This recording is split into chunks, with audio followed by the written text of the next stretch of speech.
On one of the coldest days of the winter so far, the warmth between these two university leaders is apparent as they walk to our interview in La Fortune Student Center. Father Bob Dowd, University President, and Reverend Hugh Page, the Vice President of Institutional Transformation, have a long history as colleagues, both called to a vocation in ministry and higher education.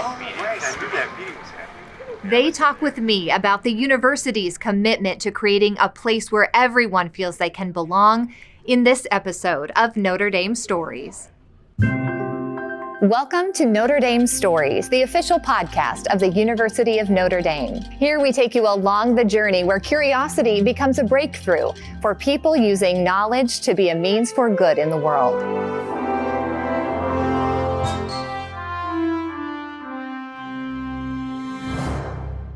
Father Dowd, Dr. Page, thank you so much for the conversation we're about to have. It's great to be with you both today. Father Bob, you're a Catholic priest in the Congregation of Holy Cross, and Dr. Page, you're an Episcopal priest. How do your vocations serve, I wonder, as foundations for your commitment to the issues of justice, to human dignity, and to love? You want to start, Hugh? Oh, sure. I think for the work that I do as a cleric, as a scholar, as a teacher, as an academic administrator, the through line for me is the building of community, the fostering of relationship, and the identification of the core teachings of the gospel, especially around love, and making those the animating force of everything that I do, whether I'm working in a parish on a Sunday or teaching a class, mentoring students, or being involved in campus meetings. Yeah, and Hugh just shared, just sort of a beautiful idea of what I think priesthood is all about and what ministry in the church is all about. And yeah, for me, I think priests in a special way are called to be bridge builders. I talked a lot about bridge building in my inaugural address a few months ago. And priests in a particular way are called to be bridge builders. Hopefully priests help people to connect with God and with each other. And certainly when I was growing up, that's what priests did for me. And no doubt my own calling to the priesthood was inspired by my interaction with priests who were very good bridge builders. And I think that here at Notre Dame, as I mentioned in my inaugural address, we're all called to be bridge builders. I think our Catholic mission calls us to be bridge builders. Although priests are bridge builders in particular ways, all of us are called to build bridges in one way or another. So I really, certainly my commitment to making sure that Notre Dame is a place where all the members of our community feel at home is grounded in my own idea, my own vocation as a priest, as well as president of the university. Dr. Page, you serve as Vice President of Institutional Transformation and advisor to the President, of course. Can you talk about what institutional transformation really means? Yeah, now, I made some notes because I don't want to embarrass myself or my colleagues in the theology department, but I think of this as fundamentally a theological enterprise. And so for me, institutional transformation is an eschatological journey toward becoming the very best version of ourselves at any given point in time. And that it reflects at least four things. So first, the ethical mandate for love that we find at the heart of the Christian tradition. Second, the global church, the most diverse institution in the world, some would argue. Third, the voices of the marginalized, the minoritized, and those who are rendered voiceless in our larger world. And this is fully resonant with the notions at the heart of Catholic social tradition. So it's a journey toward becoming the very best version of Notre Dame in conversation with those three areas at the heart of it. And transforming from the inside out, and that's how we impact our world. Absolutely. Right?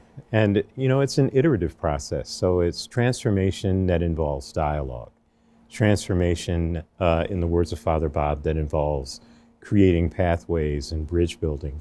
And it's an internal process, an external process, and has to fully engage us for the foreseeable future. Now, Father Bob, at a time when some institutions are distancing themselves from initiatives that are aimed at inclusion, the commitment here at Notre Dame is strong and remains strong. I've heard you talk about the commitment to ensuring that every student that arrives on our campus feels like they belong as being the heart of our mission. Can you speak more about that?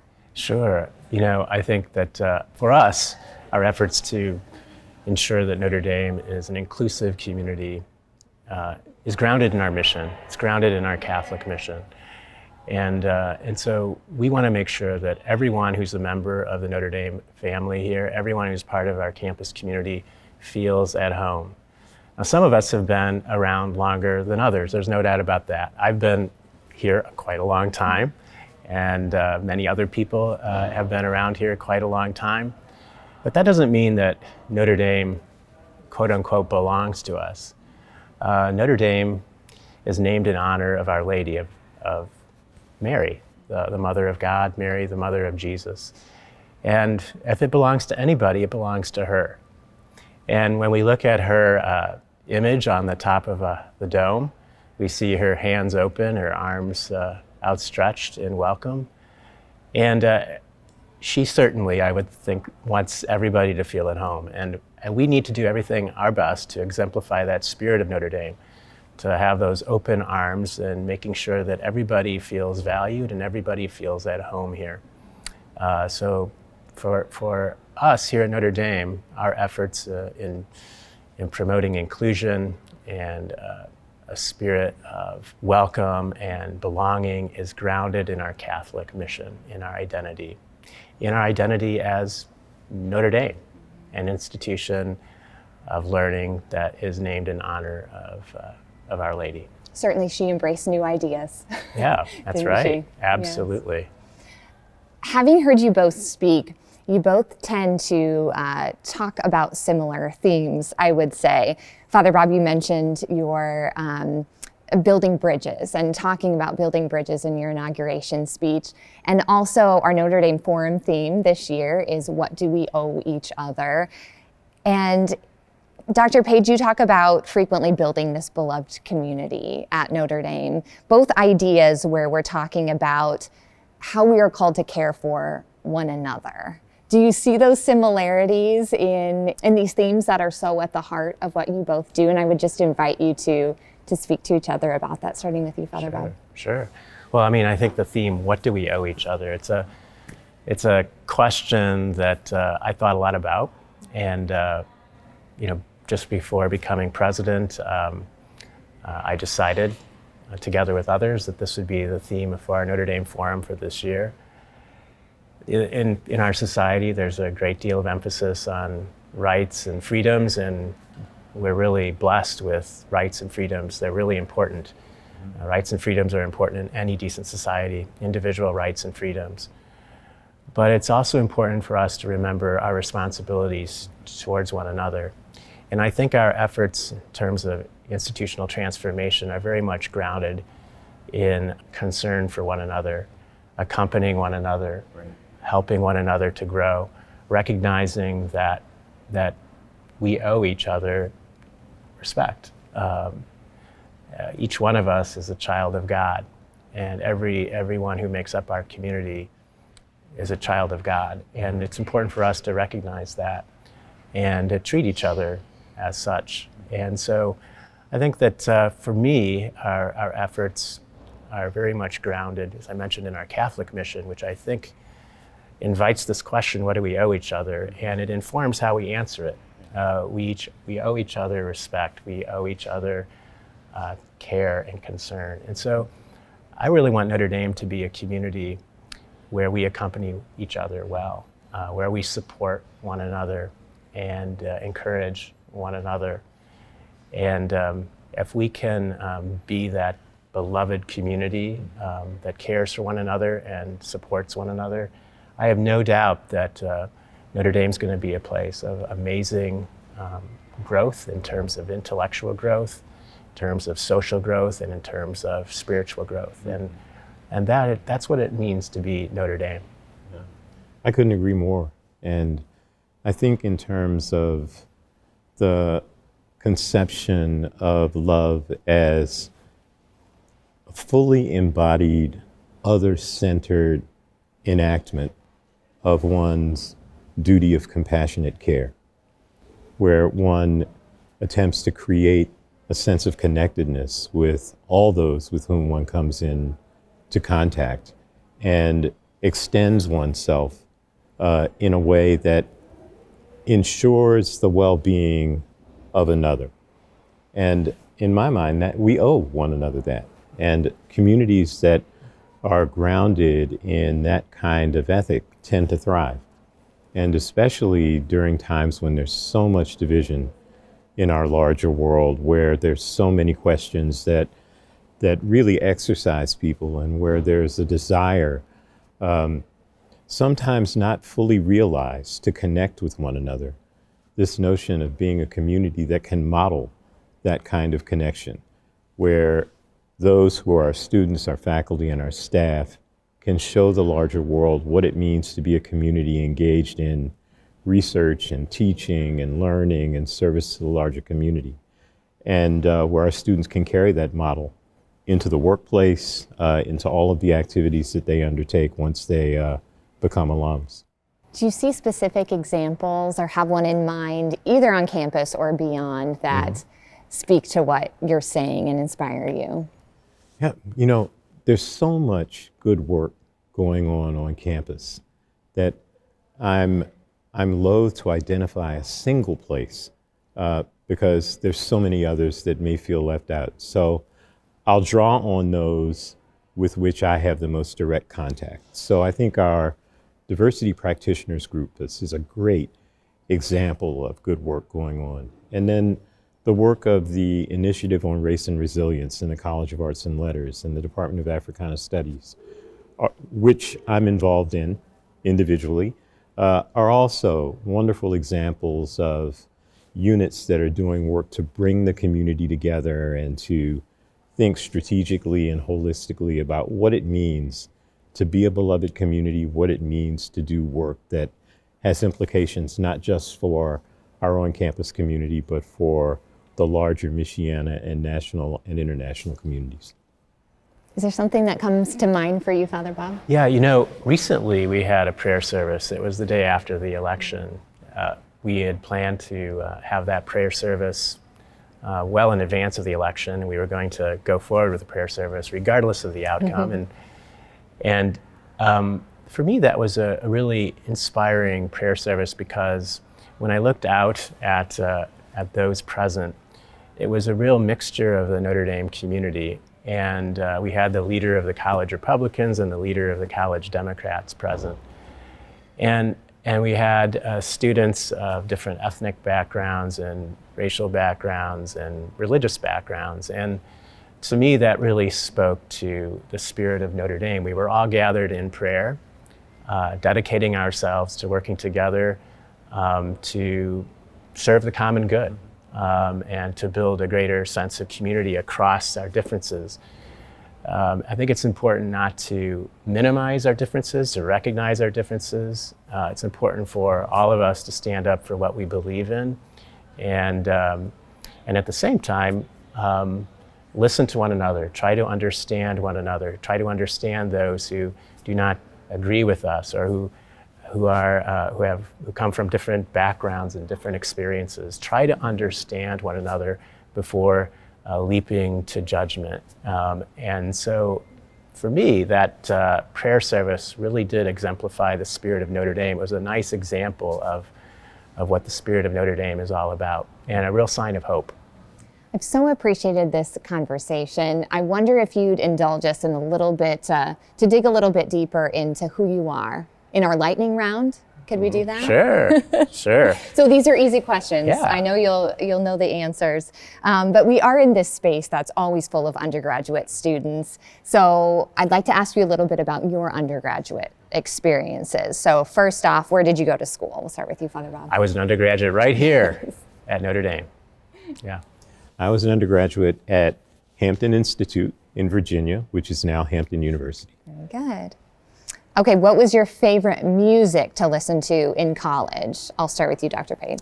I listened to everything. Yeah? From Elton John to Earth, Wind, and Fire, and a great variety of artists in between. Patti LaBelle, The Temptations, Stevie Wonder, Aretha Franklin, my goodness. Everything from soul to country to rock. Yeah. Does that still stand today?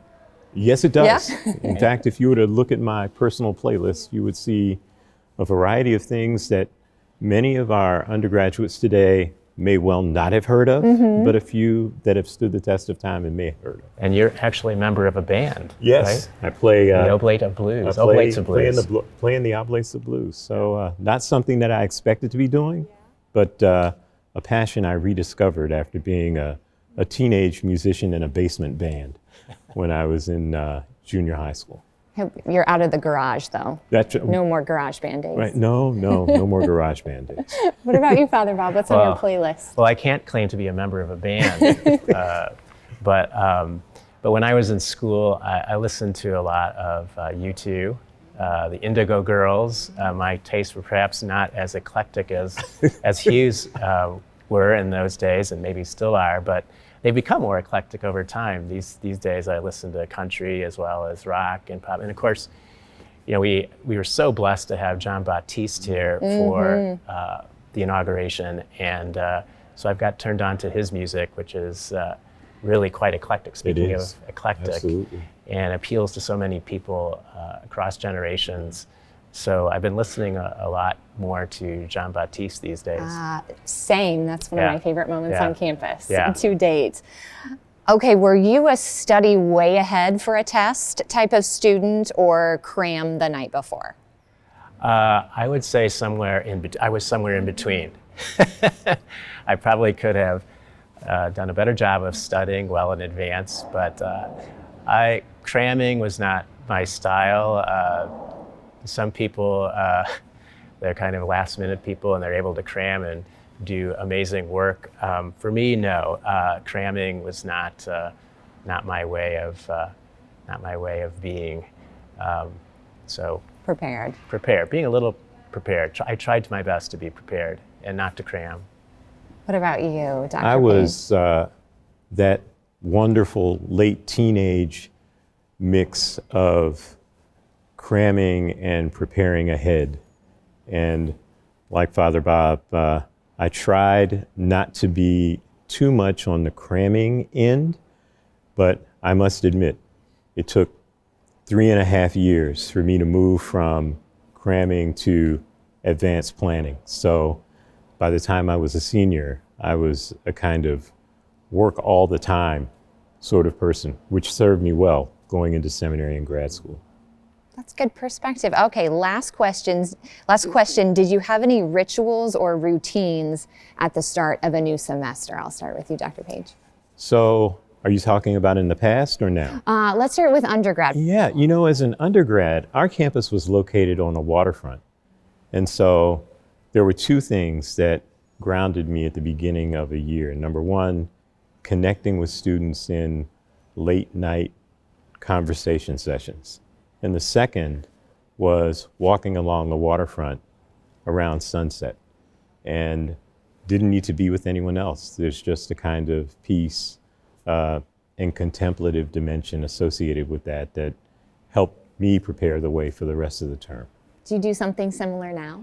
Yeah, you know, I try and find time just to be by myself a little bit, to take in all of the campus activity. I really love the beginning of the academic year and the end of the academic year because it's so filled with things that are happening, lots of energy, and I like to take it all in. But I like to take it all in kind of as an observer who is completely connected to all of it. And so wandering around campus, no headphones, just taking in the noise, taking in all the feelings that are there is a ritual that I enjoy. Well, Jenna, I don't know that I had any at the beginning of the semester, any like particular rituals that I engaged in. But I will say, just hearing what Hugh had to say, I would say that for me, visiting the grotto and going for walks around the lakes, and also one place on campus that was special to me and still special to me is the Sacred Heart of Jesus statue just in front of the main building. And I used to walk to that statue. A lot of people would head to the grotto, and the grotto is a great place, a special place, no doubt about that. But when I felt a bit overwhelmed, or I felt like I needed a little support, a little space, I needed a little peace and perspective, I would walk to that statue of the Sacred Heart of Jesus, and with the words, Ad me omnes, come to me, all of you, and just pray for the peace and perspective and strength that I need. And again, just like Mary on the dome, Jesus in that statue of the Sacred Heart, his arms are open, his hands open, ready to embrace, ready to give. And for me, that image is really inspiring, and continues to inspire me to this day. And Dr. Page, I see you nodding your head. That must be a place that has a little bit of your heart as well. Absolutely. God quad overall, that statue in particular, just, it speaks to my heart as well. Thank you for sharing again your time, a little bit of yourselves, and we're so grateful for your leadership here at Notre Dame. Thank you. Thank you, Jenna. Thank you. Thank you, Thanks very Jenna. much. Thank you very much. We appreciate it. For more about Notre Dame's commitment to building an ever more inclusive campus community, visit diversity.nd.edu.